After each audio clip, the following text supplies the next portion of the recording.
Now our theme for this week has dealt with loyalty, and we're going to finish that up now, our final discussion together. Jehovah rescues his loyal ones.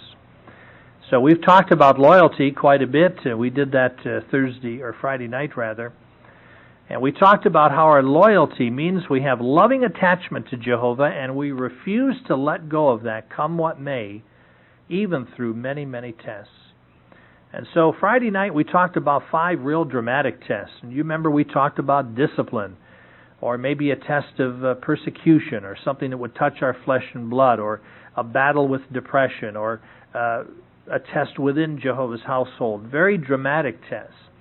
But then, like the old brother told me, he said, much, much easier to die for Jehovah than it is to live for him.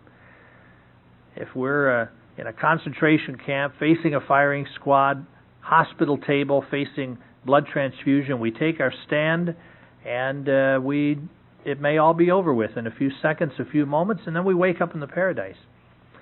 But it's the day-by-day tests that really involve the integrity and the loyalty. Even some of those friends in Nazi Germany went through everything Hitler had to throw at them. When the war was over, they settled down, bought a house, started a business, and fell out of the truth.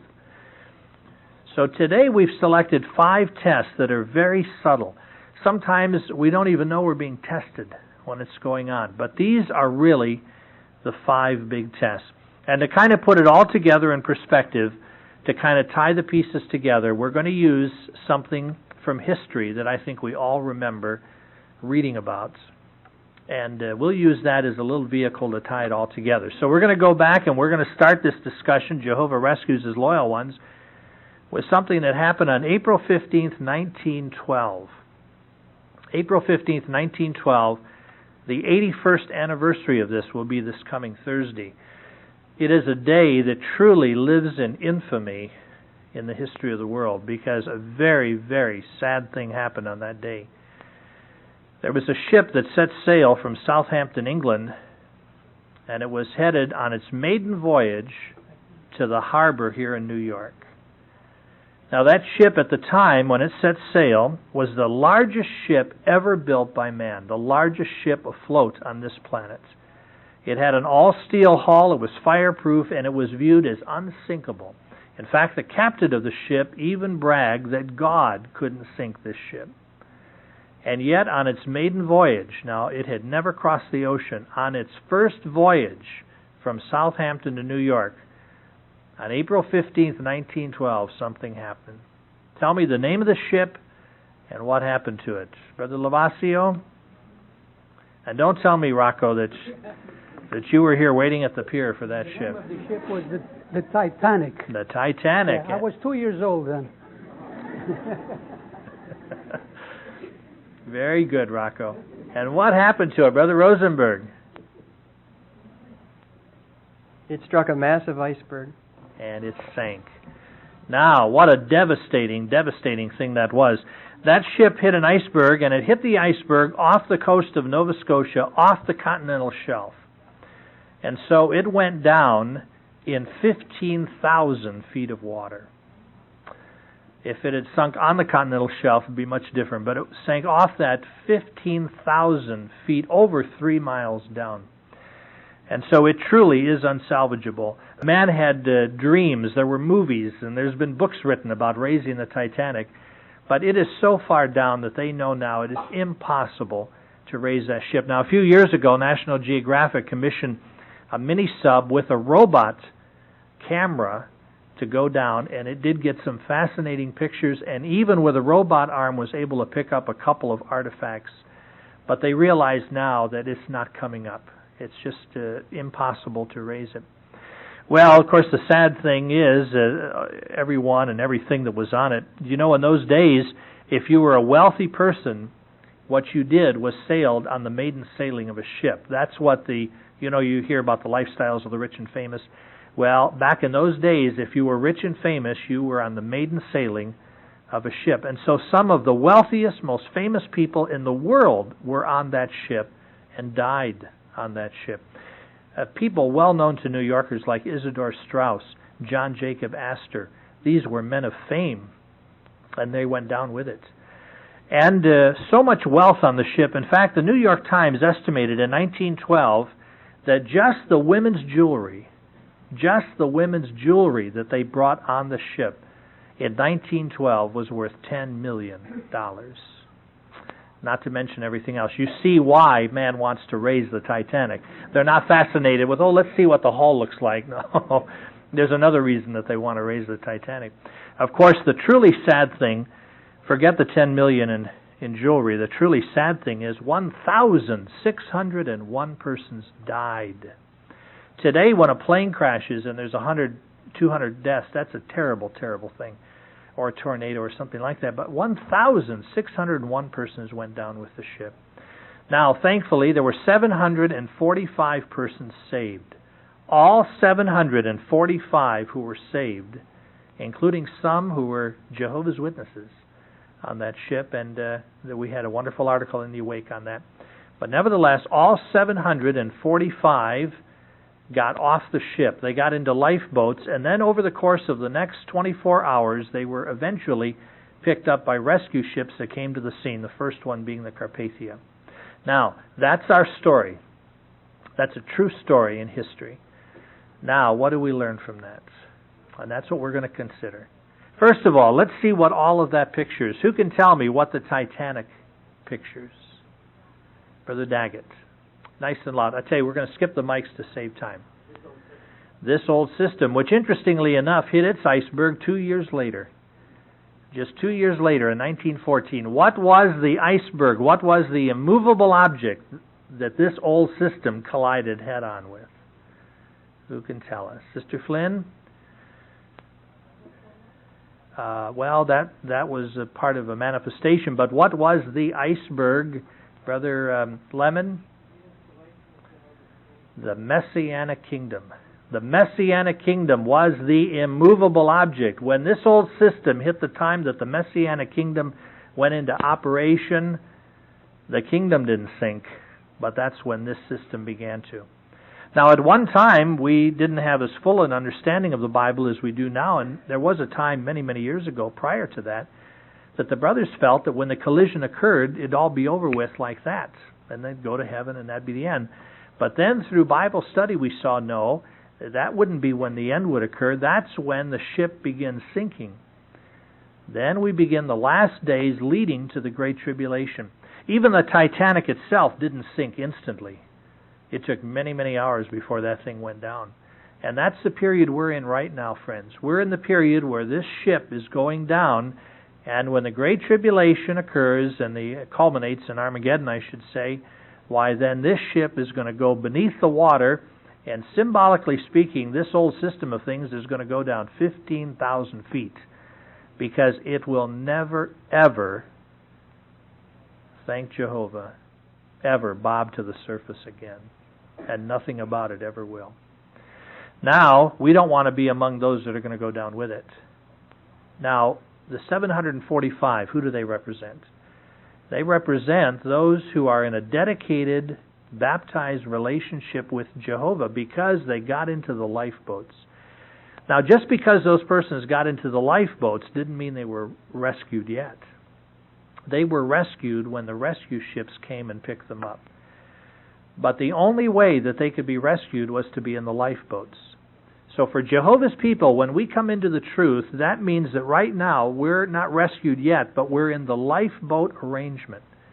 That means that we are dedicated, baptized servants of Jehovah, living up to our dedication in company with His organization. If we're living up to our dedication and we're with Jehovah's organization, we're in the lifeboat arrangement. And friends, that's very important for us to get in there. If we know this is the truth, we've studied for a long time, and we're not dedicated to Jehovah, we're not in that lifeboat yet. And then when we get in there, now we wait very soon for Jehovah's rescue.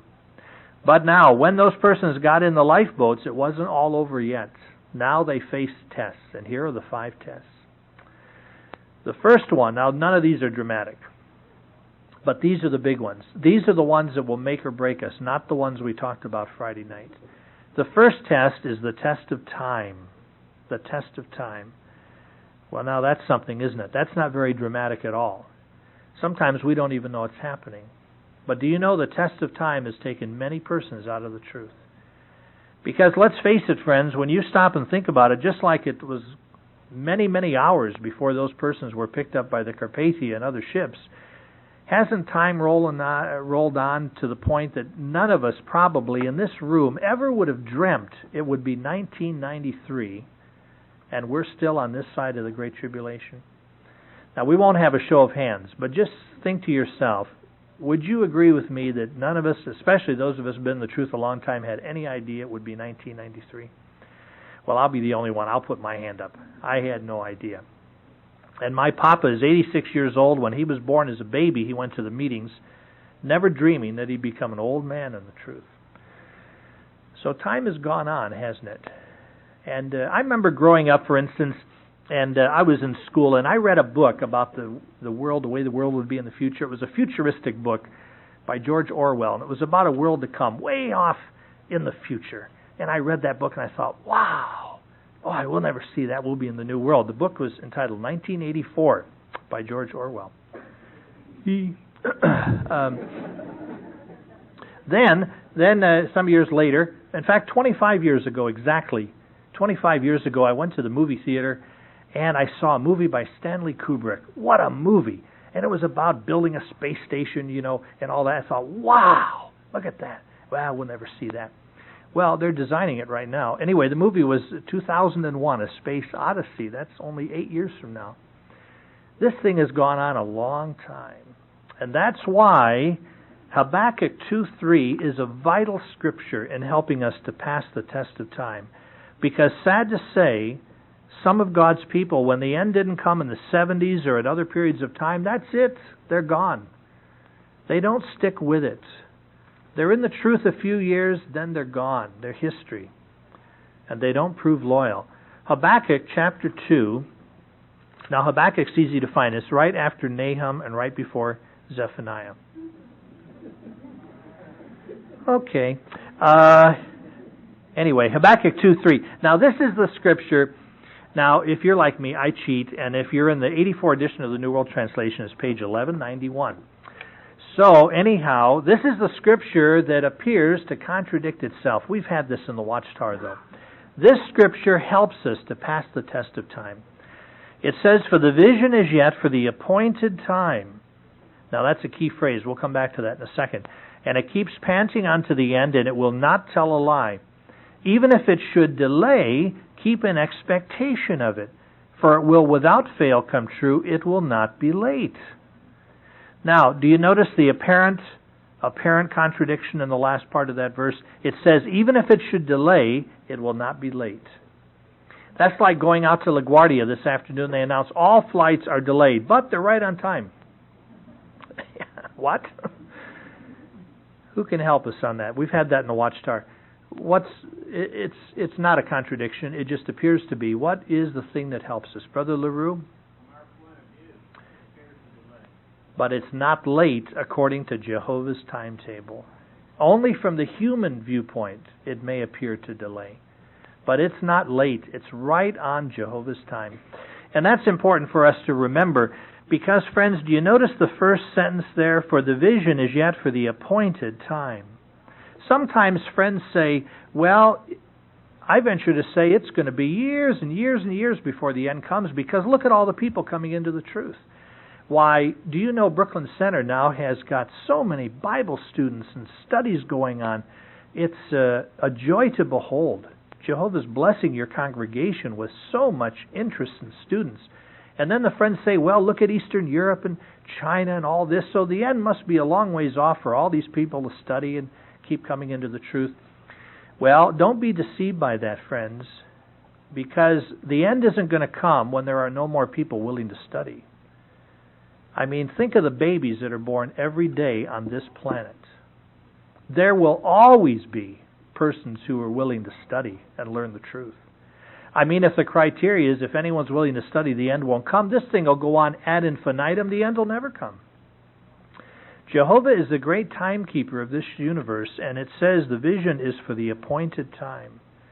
The time when Armageddon starts has already been set. That's already in motion. It's like watching a basketball game or like the NCAA finals or a football game or something, and you know how in the corner they have the clock and the clock starts counting down?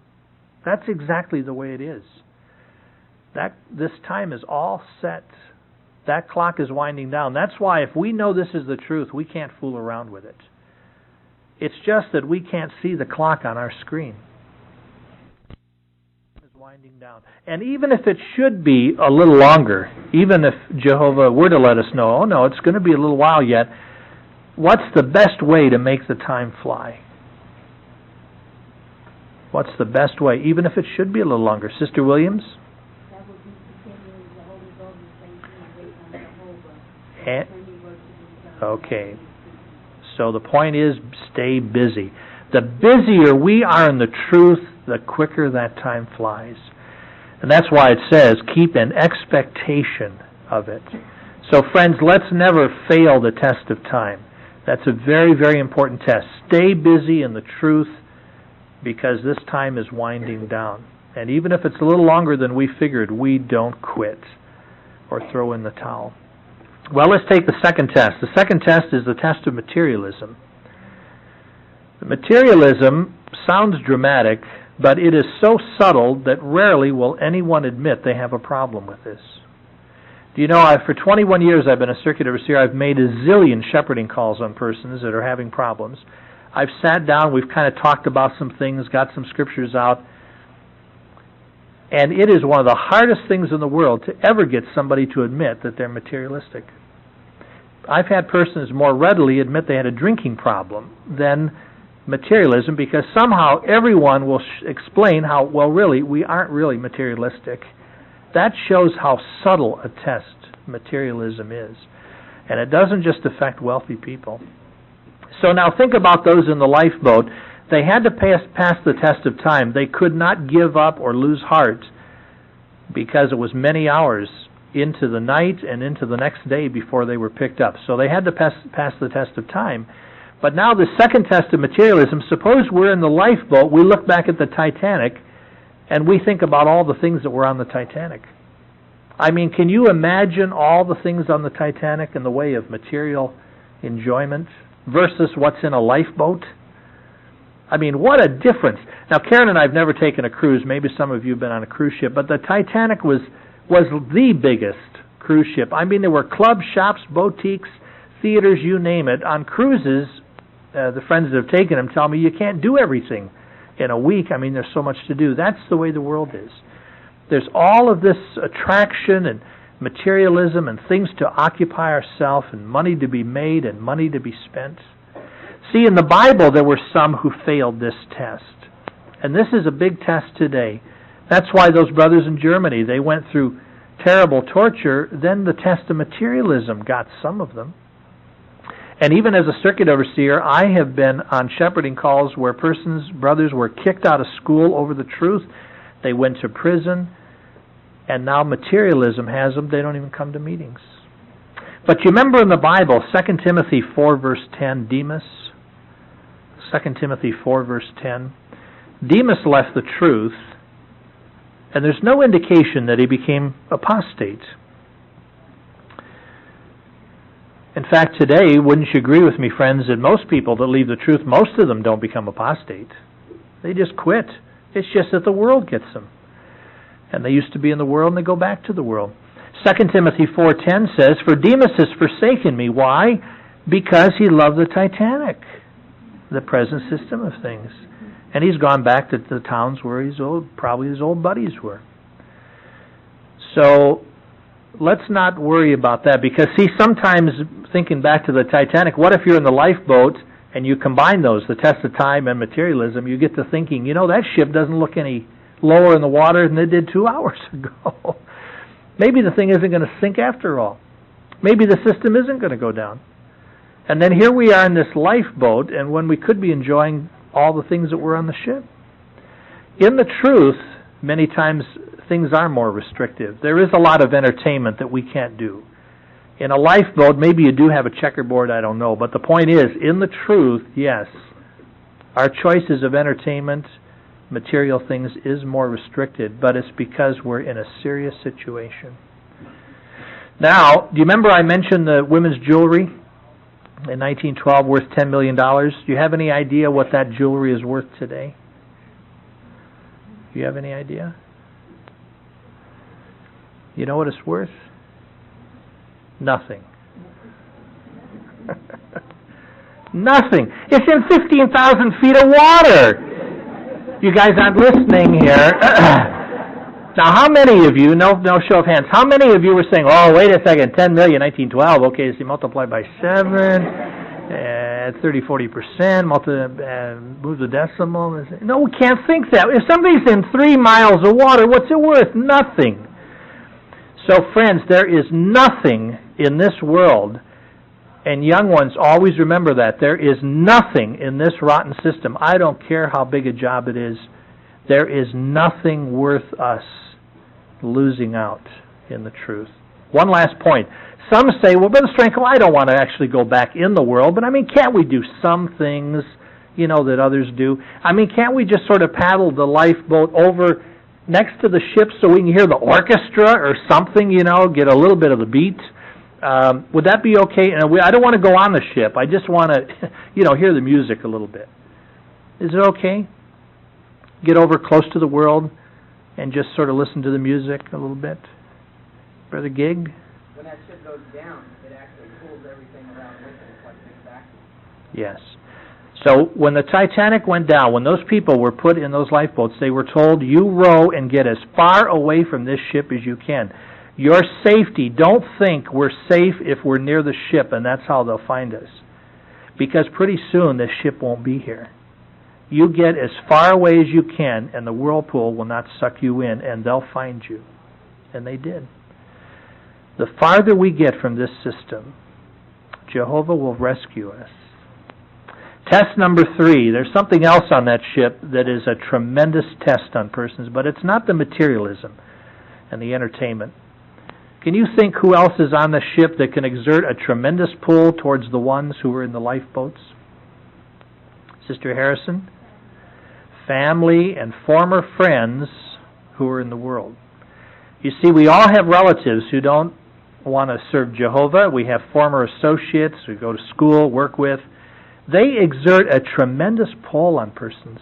I've known persons who did not do well in the truth, and they were not materialistic, and they weren't worried about the time, but the fact of the matter was they put their worldly friends and family ahead of the truth. Whenever the worldly relatives said jump, they jump. But we have a meeting. Oh, but the family says we got to go here. Okay. The world, our worldly relatives and family cannot pull us like that. That's a big test.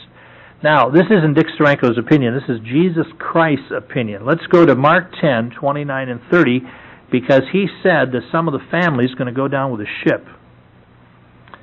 Mark 10, 29 and 30.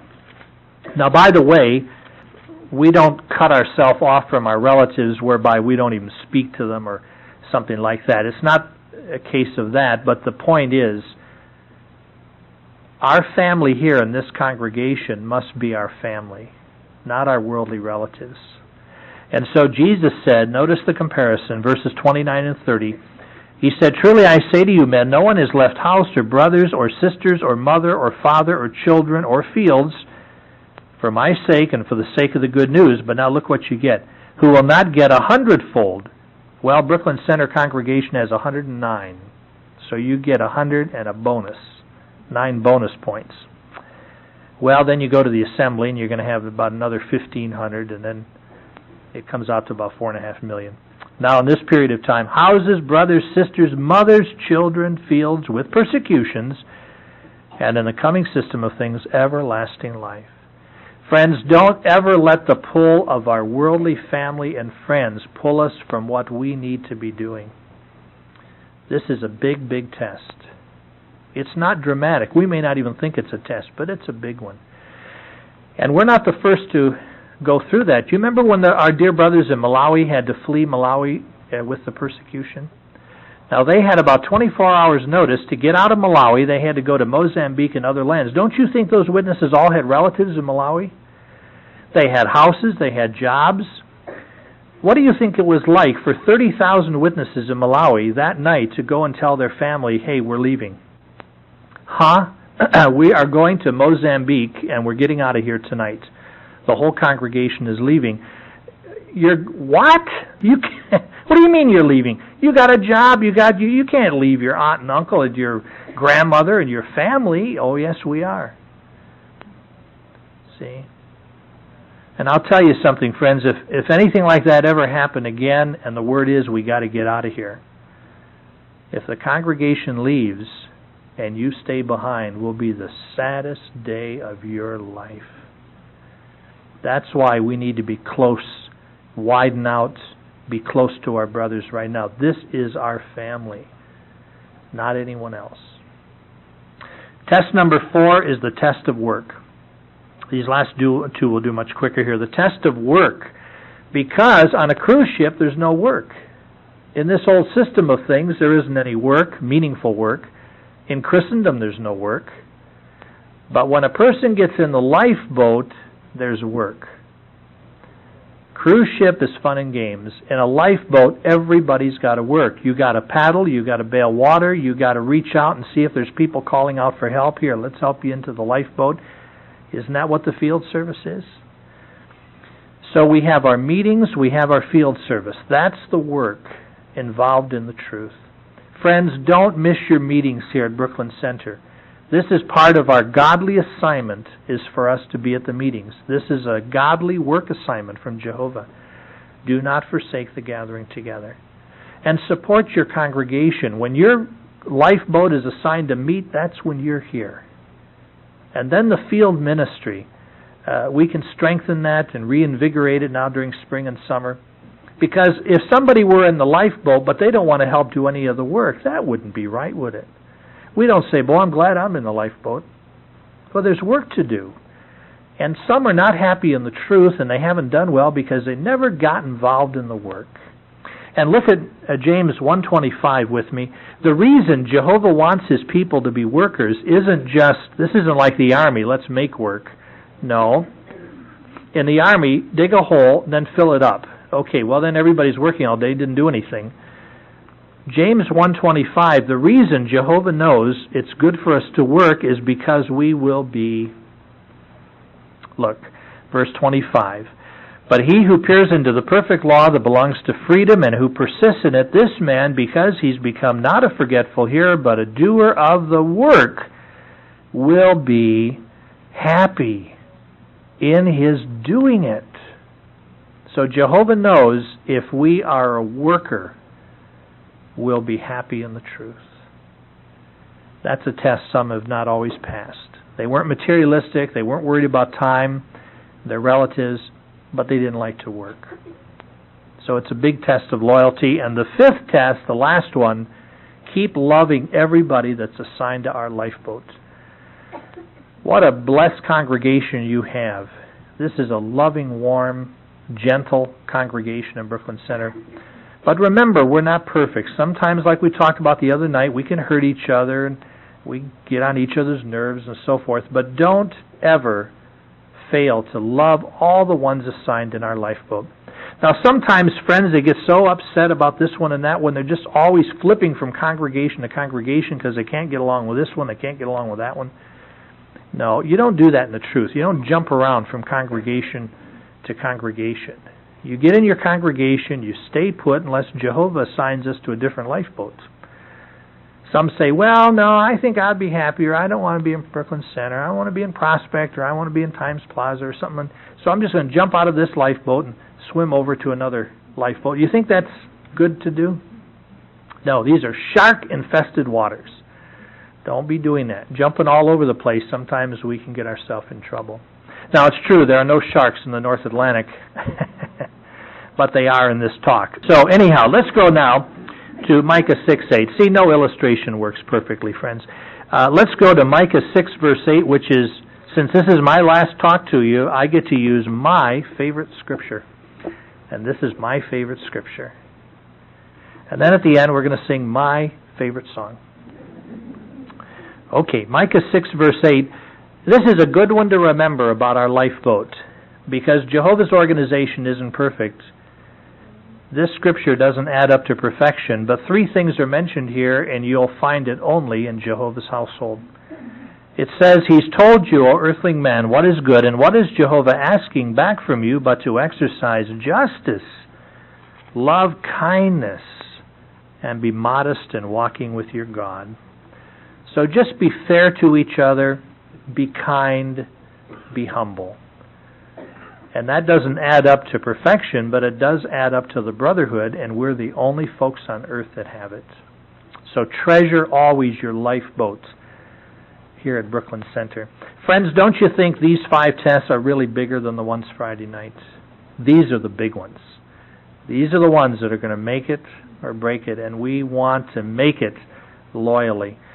Now, this week we have read every scripture together where loyalty is mentioned in the Bible, and many where the word loyal is. We have one more verse to end with. This is our closing verse. It's the only other scripture where the term loyalty is used. We thought this would be a good closing scripture because the brother who uttered these words in the Bible was a deeply loyal servant of Jehovah. And he instilled loyalty into his son, who was beheaded because of the truth. So these are very precious words, and may those words be true of us. The brother who uttered them was Zechariah. And so we're going to end with the words of Zechariah. And don't go to the book of Zechariah because it's not that Zechariah. It's the one in Luke chapter 1, the father of John the Baptizer. And so in Luke chapter 1, verses 74 and 75, this dear brother, whose son also proved loyal, and who we'll get to meet in the paradise, well, now he said this, to grant us, after we've been rescued from the hands of enemies, the privilege of fearlessly rendering sacred service to Him with loyalty and righteousness before Him all our days.